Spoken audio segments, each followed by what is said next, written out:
so-called Orthodox Church of Ethiopia. And yeah, because you see a picture, and but that was the time. That was a whole different time. It was a different time. You see, the good thing is this: that Christ, Jesus Christus, Getachin is the same. No. But see, Getachin. The good thing is that Getachin Jesus Christus is the same yesterday, today, and forever. But that church, man-made church, is not the same. So it's not the same church of Haile Selassie the First. The church that we see today, so-called Orthodox Church, is not Haile Selassie's church. So when you see in the pictures, you're looking at it historically. You understand? It's not actionable intelligence right there, but it's historical intelligence or information. You know what I'm saying? We can't act off of that in this day and time because the Imperial Majesty went to Wahido Beta Christian as the Ras or the Ris Behir, the head of the church, as well as the head of state, the head of nation. But they've cut off their head.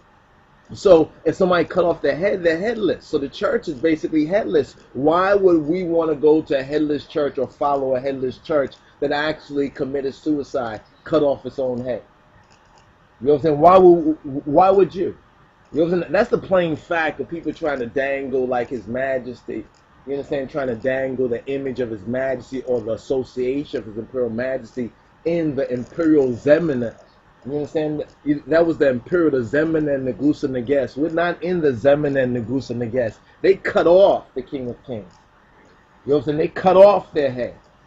So we don't want to follow someone headless. You know what I'm saying? Headless. If they have programs like Amharic Education and have his Bible available and other services like that, maybe they can come about, maybe perhaps to redeem, you understand, what the traitors did within the church. But there's still a whole heap of traitors up in there. So we don't want to follow a headless church. A church that don't got no head. Of course, some will say, oh, the head is Christ. Christ means Messiah. Messiah is anointed. His Imperial Majesty is anointed.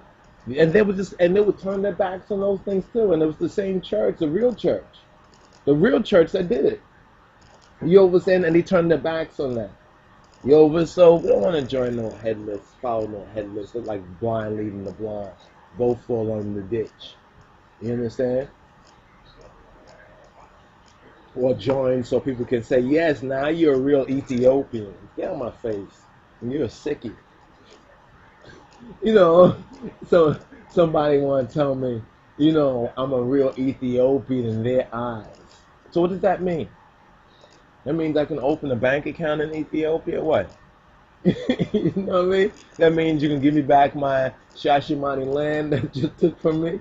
You say, what does that mean to me? That you accept me as a real Ethiopian. What does that, how is that tangible, I think is the word I'm trying to find. How is that tangible? How is that relevant? How is that helpful, beneficial to me?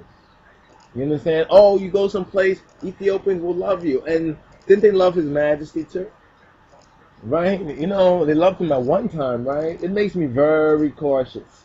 You understand? Very cautious. We can't just judge by appearances, man. Let's look at the righteousness. You understand? Then some people say, like, one brother was saying, oh yeah, his church, they are very tolerant of His Imperial Majesty. Well, whoopee-doo. One Ethiopian Orthodox church or another one is tolerant. They tolerate rosters. Ain't this something?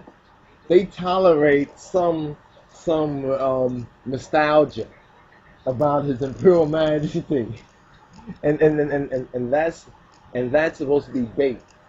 That's their sticky paper. That's the sticky paper they use.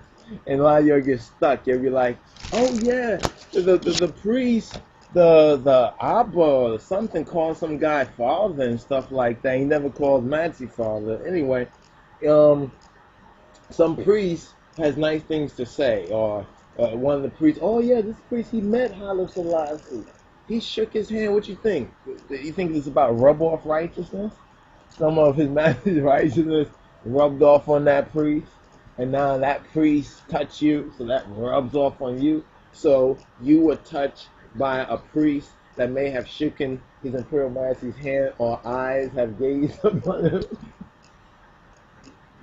What is this? Is this the teaching of Christ, or is this some superstition you're dealing with? Sounds like some superstition you're dealing with, right? Some sort of superstition. Now His Majesty went to the Orthodox Church, therefore you must go to the Orthodox Church. Sounds like some cult. That's how those cults speak to you.